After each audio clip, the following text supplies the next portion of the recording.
Silai Sabungan bukan hanya untuk pesta, contoh salah satu. Kalau ada yang meninggal marga Silai Sabungan, inilah ulusnya mau dibawa untuk terakhir.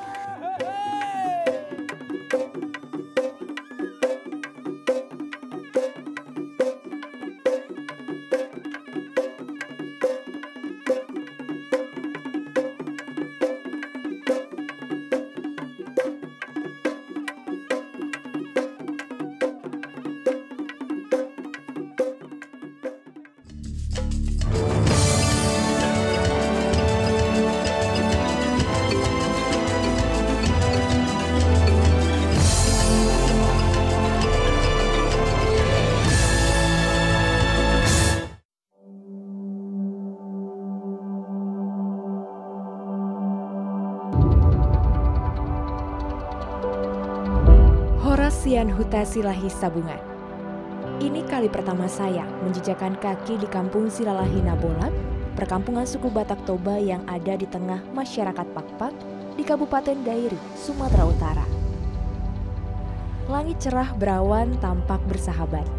Rumah panggung khas Batak Toba beratapkan seng masih berdiri kokoh. Uniknya lagi, tumpukan bebatuan besar secara alami menghiasi halaman beberapa rumah.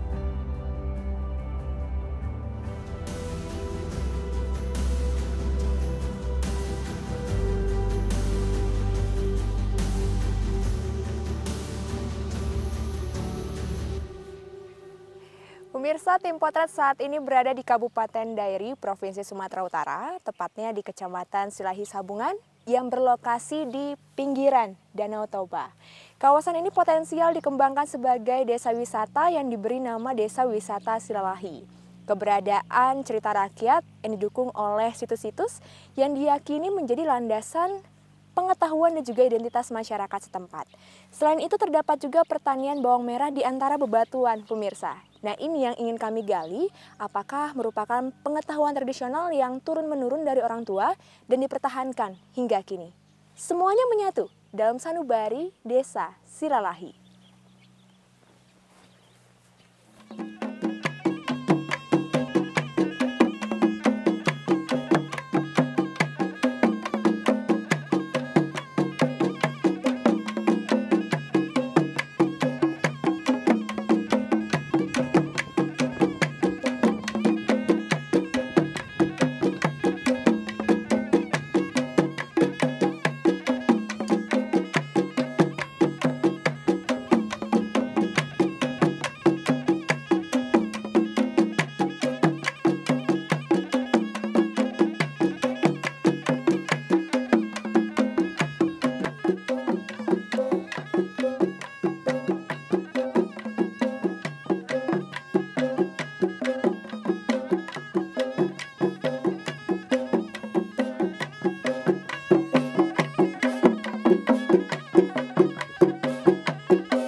Tepian danau di sudut kampung Silalahi Nabolak ini menjulang kokoh Tugu Silahi Sabungan.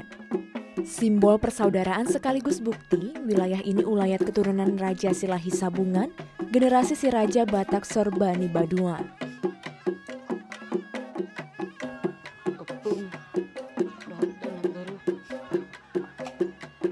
Sebagian besar keturunan Silahi Sabungan datang ke Tugu untuk berziarah. Setiap 1 tahun sekali, mereka menggelar pesta Tugu. Adat istiadat masih teguh dalam kehidupan masyarakat.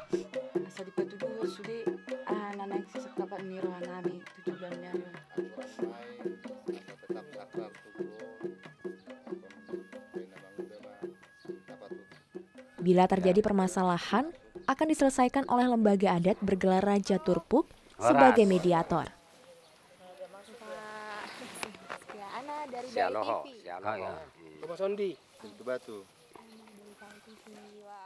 Nah, kalau boleh, saya bersama para Raja Turpuk inilah saya menggali hikayat kampung Silalahi lewat cerita bergambar yang terdokumentasi di Tugu Silahi Sabungan.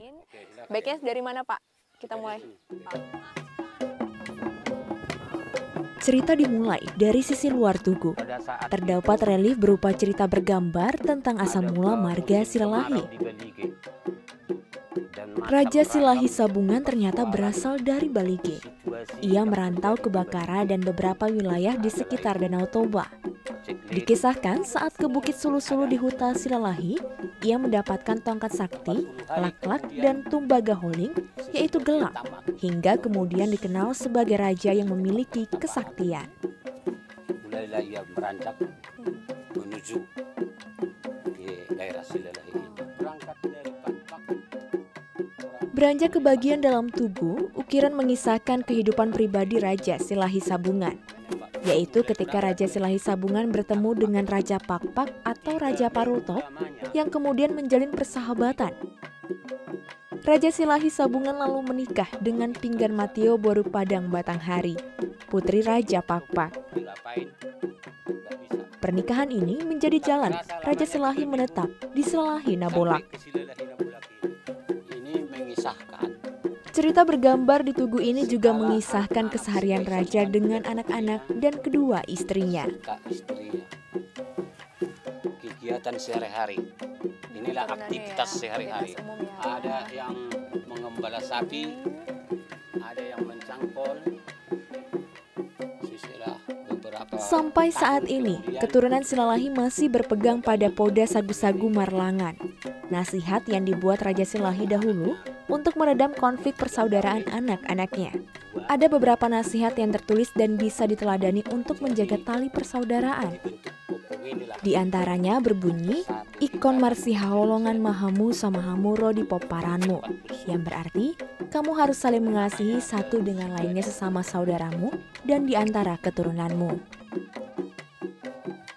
Nah, tadi kan saya sudah diajak berkeliling mengetahui cerita dari Opung Silahi Sabungan. Nah, di sini kan kita nggak sendiri ya Pak, ternyata ada juga bapak-bapak yang lain yang juga merupakan keturunan dari Opung. Iya, betul. Nah, kalau boleh tahu dari marga apa saja ini? Oh, inilah Lohor Raja, Sonti Raja, saya sendiri Butar Raja, Batu Raja, dan sekalian sebagian permaisuri dari Sonti Raja dan ada Boru. Itulah kalau di desa Silalahi. Kita tahu dairi ini kan sebenarnya mayoritas masyarakat Pakpak. Ya. Tapi ternyata ada masyarakat Toba yang mendiami wilayah ini. Alasannya itu apa Pak? Kenapa bisa terjadi seperti itu? Alasannya memang kalau desa Silahi Sabungan ini ada keunikan terkhusus. Ini bukan disebut lagi Toba Pakpak. Udah khusus ini Toba Silahi Sabungan. Karena keunikan Raja Silahi Sabungan itu, contohnya hutan itu udah dimanterai Opung Raja Silahi Sabungan 11 langkah. Itu namanya tengah ini dan danau. Kalau di hutan sana disebut Namartua Karangan. Itu 11, ada 11 penghuni. Namartua Uruk Nihuta ada 11 penghuni. Namartua Niang Naga Laut ada 11 penghuni. Jumlah sama dengan 33. Keunikannya, tangganya pun 33, gendangnya pun gendang 33 namanya. Godang si tolu. Ulusnya pun ganjil juga, serba ganjil semua. Karena ini menjadi milik Silahi Sabungan gitu. Antara pertengkaran antara pertama dulu jumpa Raja Pakpak dengan Silahi Sabungan itu sebenarnya sudah idem-idem itu. Karena langsung juga sambil menantunya. Udah jadilah putrinya sama Silahi Sabungan. Walaupun kalau pada saat itu kurasa perasaan orang itu saling memiliki. Kalau Opung Silahi Sabungan sudah merasa enggak pemberian Raja Pakpak lagi. Karena enggak ada jawaban pada saat itu. Jadi haknya sudah hak tersendiri. Iya. Iya. Makanya dibentuklah semua segala apa. Dia belajar dari lak-lak tumbaga holing yang dikirim oleh malaikat. Dari situ dia belajar mengatur pola pikirnya dan mengajarkannya kepada anak-anaknya.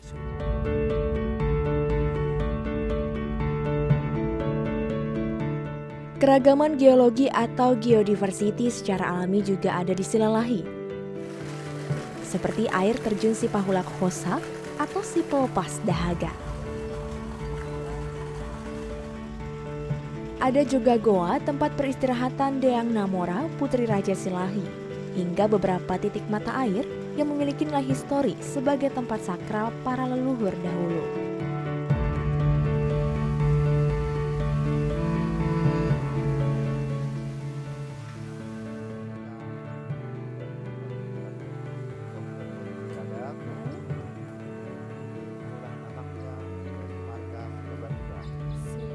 Masyarakat Silalahi menjaga cerita dari setiap situs yang ada. Salah satunya adalah batu pengadilan ini. Pemparan Silai Sabungan keseluruhannya, terutama yang tinggal di Bunapasogi, tempat ini masih tetap sakral dan kami akui sampai sekarang. Kalau ada pun persoalan, kalau dikatakan dengan berbicara di batu pengadilan ini, kami sangat antusias, jangan sempat sampai ke situ. Kali ini kami tiba di Sopo Partonuna Namboru Deang Namora, putri satu-satunya Raja Silahi. Keturunan Raja Silahi meyakini disinilah Deang Namora atau mereka sebut Namboru membuat kain tenun. Bertenun Namboru si Deang Namora dari anak Silai Sabungan. Perempuan ya? Iya, perempuan, karena cuma satu perempuan. Jadi tempat ini ada diyakini sebagai tempat apa? Ini diyakini khususnya kami pemparan Silai Sabungan, baik dari laki-laki sama perempuan, bahwa di sini kami yakini tempat Namboru bertenun.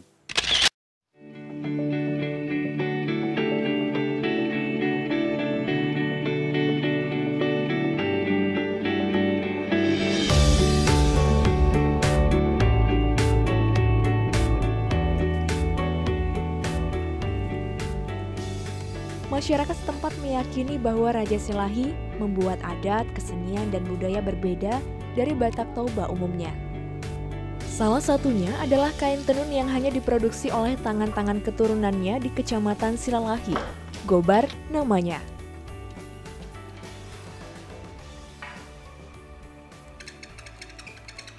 Gobar adalah kain tenun yang dibuat oleh para perempuan suku Batak Toba di Desa Silalahi II. Rupanya seperti ulos. Gobar adalah simbol persatuan dan persaudaraan.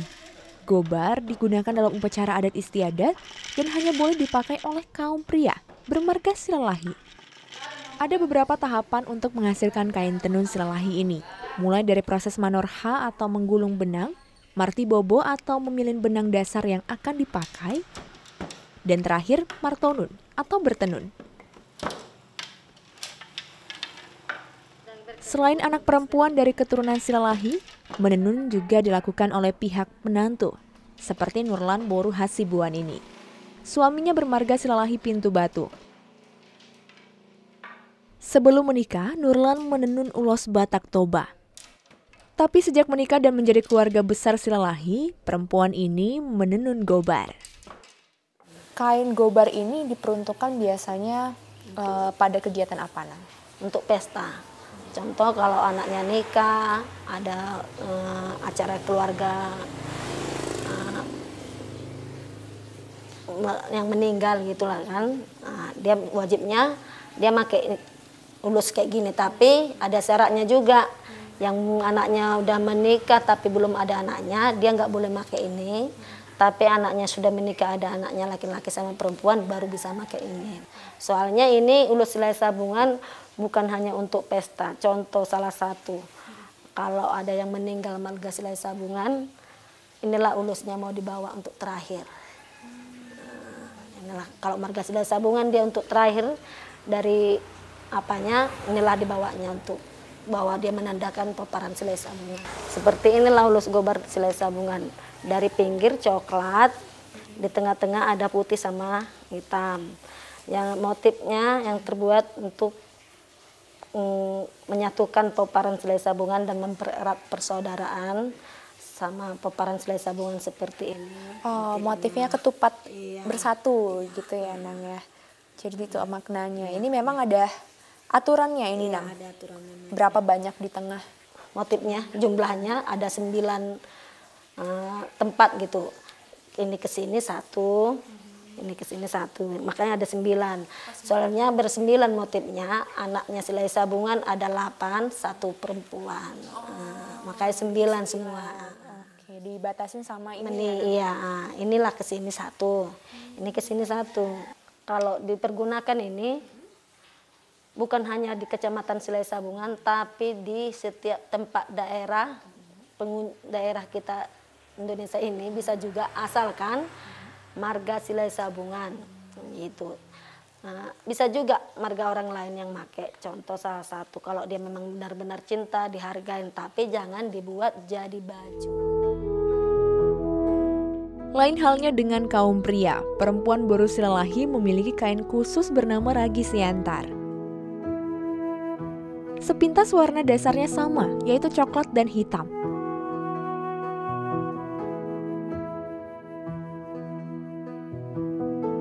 Kekuatan identitas inilah yang dipertahankan hingga kini.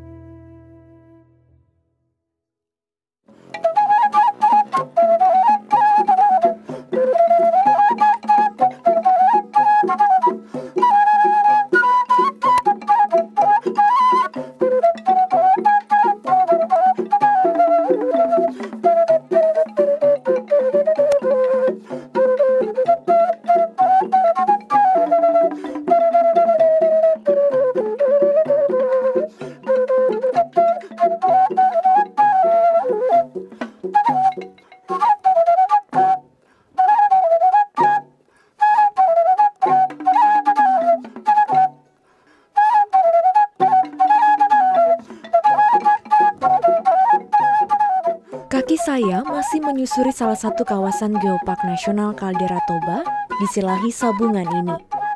Desa Silalahi menjadi salah satu sektor andalan pariwisata Kabupaten Dairi. Masyarakatnya kian berbenah agar setiap sudutnya menarik untuk dikunjungi. Selain memiliki folklore atau cerita rakyat yang kuat, pertanian bawang merah mereka juga menjadi daya tarik tersendiri.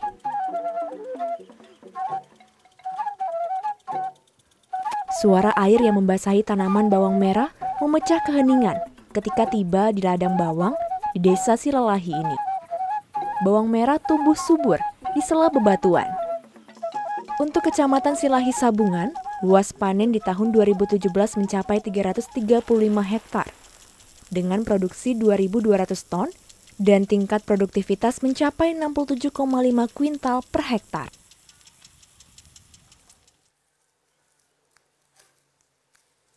Kristo Rumasondi adalah petani yang mendulang sukses lewat bertanam bawang merah di Silalahi. Sekitar tahun 2012, ia memutuskan meninggalkan pekerjaan lamanya dan beralih menjadi petani bawang merah. Bibit bawang merah yang dibudidayakan berasal dari Pulau Jawa yang dibelinya dari Medan. Kristo adalah generasi ketiga dari keluarganya yang meneruskan pertanian bawang. Pertama kita lemenu bawang tahun. Itu bagak bibitoku inata Maria. Itu bagak susu nata. Yang ulun namion gudang do akadu sana ben nami.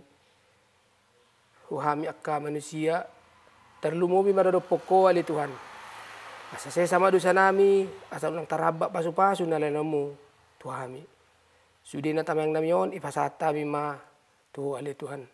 Marhiti anakmu Tuhan Yesus Kristus juru selamat nami. Amin. Ibagasan guarniama, do tanah, do tondi perbadia. Amin. Di belakang rumahnya terhampar ladang bawang merah seluas 1.000 meter. Biasanya ada doa khusus yang dilakukan Kristo sebelum menanam bawang merah. Di Silalahi, bawang merah dapat tumbuh baik dalam musim kemarau maupun musim hujan. Dalam 1 bulan, Kristo bisa mendulang hasil panen bawang merah hingga 1 ton.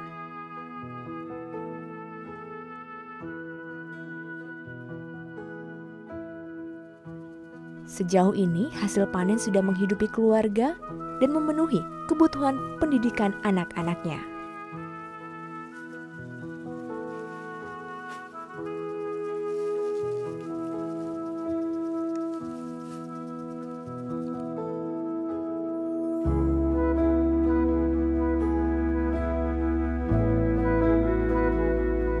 Ini memang dari dulu ya sistemnya seperti ini? Memang dari dulu dari nenek moyang kita udah beginilah posisi lahannya. Dia ditanam di bebatuan. Makanya di sini tidak bisa kita pakai traktor atau jetor untuk mengerjakan ladang ini. Kita pakai manual menyangkol lahan. Jadi harus tenaga manusia. Karena dia posisinya batu-batu, tidak bisa masuk jetor untuk mengerjakannya. Saya lihat juga ini sistem pengairannya otomatis. Pengairannya kita bikin dari gunung, sering gunung kita bikin selang. Nah, airnya turun, baru dia langsung berputar gitu karena tekanan air. Oh, kalau saya dengar untuk menanam bawang ini juga berhubungan dengan pengetahuan tradisional, ada berkaitan dengan tradisi. Itu seperti apa biasanya yang diterapkan? Biasanya kita kalau mau nanam bawang, karena ini tanah Silalahi ini kan sakral ya. Jadi biasanya orang menanam bawang di sini karena nenek moyang kita dulu kalau menanam bawang kita ngikutin aja gitu. Gimana waktu dulu orang tua kita nanam bawang, kita memohon kepada leluhur kita, memohon kepada Boras Patinintano, memohon kepada Habonaran Liluat. Maksudnya di situ supaya tanaman kita bagus. Kita panggillah leluhur kita Opung Silai Sabungan sama istrinya sama anak-anaknya supaya didoakan kita kepada Tuhan supaya tanaman kita bagus-bagus. Itulah yang biasa dilakukan sama nenek moyang kita dan orang tua kita dulu. Jadi saya mengikutin aja gitu. Hamparan bawang, bisa ngelihat danau juga. Iya. Ini saya juga boleh dong belajar sedikit untuk Mencabut? Iya, bisa. Kita kalau mencabut, kita lihat dulu, dipencet dulu batangnya. Kalau kayak gini sepertinya ini. Cabut. Iya. Dari bawah? Dari bawah biar nggak patah. Iya. Tuh. satu ini ya. Iya, ini umurnya 2 bulan 2 hari lah ini mau ini. 2 bulan 2 hari. Berarti setelah tanam berapa lama untuk bisa dipanen? 2 bulan. 2 bulan udah bisa dipanen ya. Tandanya berbunga seperti ini. Tandanya berbunga dia udah, ini udah termasuk dia udah bawangnya udah bisa dipanen ini. Itulah. Ya. Nah, pemirsa, ini barusan saya belajar memanen bawang merah hasil pertanian dari Desa Silalahi. Dan kalau saat ini harganya di pasar, menurut informasi dari Amang dan Inan, 15.000 ya. Iya. Dan ini memang jauh lebih rendah dari sebelumnya. Sebelumnya. Jadi ini diharapkan bisa menunjang perekonomian masyarakat Desa Silalahi. Petani punya ruang khusus untuk menyimpan dan menjemur bawang merah usai dipanen. Bawang merah digantung teratur dan selambat-lambatnya dijual ke tauke 1 bulan setelah masuk ke ruangan ini. Ya, inilah tempat di penyimpanan bawang digantung supaya kering. Harga si bulat merah ini memang tak selalu stabil. Januari hingga Juli 2019 berada di kisaran Rp20.000 hingga Rp26.000 per kilogramnya. Petani berharap bawang merah Silalahi bisa menjadi buah tangan dari kampung mereka. Apalagi itu biasa prosesnya, Pak? Habis panen di ladang digantung, habis digantung ditunggulah kira-kira seminggu lah.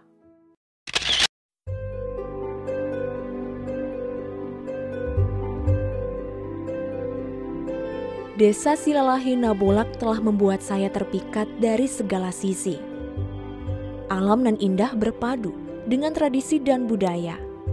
Sementara masyarakatnya berupaya tetap merajut persaudaraan dengan nilai-nilai luhur masa lalu dalam keseharian mereka.